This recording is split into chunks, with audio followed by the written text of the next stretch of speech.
So ఇప్పుడు రాజకీయాలు చాలా కాస్ట్లీగా మారిపోయినాయి. మీరు ఆల్రెడీ దుబ్బాకలో మొన్న పోటీ చేశారు. ఈ డబ్బు ప్రభావం తెలంగాణలో ఏ విధంగా ప్లే చేయబోతున్నది? భారతీయ జనతా పార్టీ కేంద్రంలో అధికారంలోకి వచ్చినాక గౌరవనీయులు నరేంద్ర మోడీ గారు ప్రధానమంత్రి అయిన తర్వాత ఈ దేశ ఆర్థిక సవరణలు, అది డిమానిటైజేషన్ అయినా జీఎస్టీ అయినా ఏ రకంగా తీసుకొస్తున్నారు, ఎట్లా చేస్తున్నారు చూస్తున్నారు. ఈ దేశాన్ని పట్టి పీడిస్తున్నటువంటి ఇంకొక అంటువ్యాధి అనుకోండి, జబ్బు అనుకోండి, అది అవినీతి, లంచగొండితనం, రాజకీయంలో ఉన్నటువంటి రాజకీయ వ్యవస్థలో ఉన్నటువంటి దుర్మార్గమైనటువంటి కొన్ని పనులు. నెక్స్ట్ వచ్చేటువంటి సవరణ, if I'm not wrong, with in the 6 monthsలోనే కేంద్ర ప్రభుత్వం రాజకీయ పార్టీలకు వస్తున్నటువంటి విరాళాల మీద ఇప్పటికే కొన్ని చట్టాలని మార్పు చేసుకుంటూ వచ్చింది. భవిష్యత్తు లోపల రాజకీయ పార్టీలు ఖర్చు పెట్టేటువంటి డబ్బుల విషయంలో కానీ, రాజకీయ పార్టీలకు వస్తున్న నిధుల విషయం లోపల కానీ ఖచ్చితంగా సంస్కరణల్ని నరేంద్ర మోడీ గారి ప్రభుత్వం తేబోతుంది.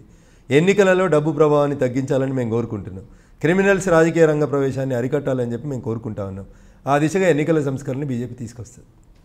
మీరు సంస్కరణల గురించి మాట్లాడుతున్నప్పుడు అనివార్యంగా ఒక మాట, అంటే పార్లమెంటు చేసిన చట్టాన్ని, అంటే ఏదైతే ల్యాండ్ ఎక్విజిషన్ యాక్ట్ ఉందో 2013, దాన్ని మీరు వాటర్ డౌన్ చేయడానికి కేంద్ర ప్రభుత్వం రాష్ట్రాలకి పర్మిషన్ ఇవ్వటం, దానికి సవరణ తీసుకురావడం ఏ విధంగా సబబంటారు? 2013 భూసేకరణ చట్టం లోపల చివరి పేజీలో సార్, ఆ రోజు ఆ బిల్లుని తీసుకొచ్చినటువంటి కాంగ్రెస్ పార్టీకి అనేక కాంగ్రెస్ పాలిత ముఖ్యమంత్రులే ఒక మాట చెప్పారు.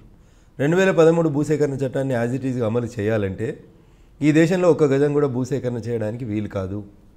కాబట్టి చివరి పేజీలో ఒక లైన్ రాపించినారు సార్ నాడు కేంద్ర ప్రభుత్వమే. ఏమని రాసింది? రాష్ట్ర ప్రభుత్వాలు తమ వెసులుబాటుకు అనుగుణంగా అక్కడ ఉన్నటువంటి స్థానిక పరిస్థితులు, అవసరాల రీత్యా 2013 భూసేకరణ చట్టం యొక్క ఔటర్ ఫ్రేమ్ని మార్చకుండా మీరు ఇంటర్నల్గా ఏమైనా మార్చాలనుకుంటే మార్చుకోవడానికి. నాకు తెలుసు అండి, నేను కూడా చదివాను అది. అంటే దాంట్లో చాలా స్పష్టంగా ఏంటంటే ఇంతకంటే బెటర్మెంట్గా, ఇంతకంటే బాధితులకి ఎక్కువ నష్టపరిహారం ఇచ్చే విధంగానే చేయాలనేటువంటిది చాలా స్పష్టంగా ఉంది. దాన్ని అంటే రాంగ్ ఇంటర్ప్రిటేషన్లో రాష్ట్రాల అవసరాలకు అనుగుణంగా మీరు మార్చుకోండి అని కేంద్రం ఇచ్చిన తర్వాతనే ఇవాళ దళితులకు కానివ్వండి, అసైన్మెంట్ ల్యాండ్స్ ఇవన్నీ కూడా వెళ్ళిపోయేటువంటి అవకాశం ఏర్పడలేదంటారా?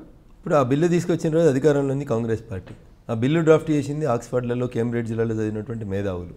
దానికి అనేక సవరణలు, సూచనలు చేసిన తర్వాత, అనేక డెలిబరేషన్స్ కూడా జరిగినాయి. అదే చెప్తున్నా సార్, అనేక సవరణలు, సూచనలు చేసిన తర్వాత, అనేక చర్చలు జరిగిన తర్వాత చివరి నిమిషంలో తప్పనిసరి పరిస్థితులలో కాంగ్రెస్ పార్టీ ఆ బిల్లు తీసుకొచ్చింది.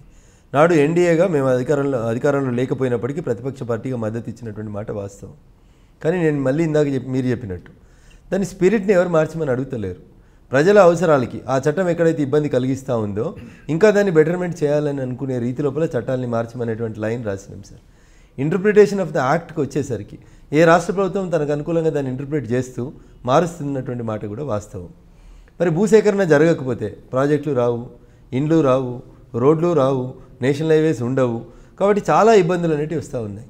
వాటిని గమనంలోకి తీసుకునే ద ట్రూ స్పిరిట్ ఆఫ్ 2013 యాక్ట్ని డిస్టర్బ్ కాకుండా రాష్ట్ర ప్రభుత్వాలు కొత్త ఇది ఇస్తూ ఉన్నాయి. ఒకవేళ మీరు చెప్పినట్టు ట్రూ స్పిరిటే డిస్టర్బ్ అయితే మళ్ళీ కోర్టులు స్టే ఇస్తాయి, 123 కొట్టుకుపోయినట్టు ఆ చట్టాలు కూడా కొట్టుకుపోతాయి. Kindly subscribe to iDream News.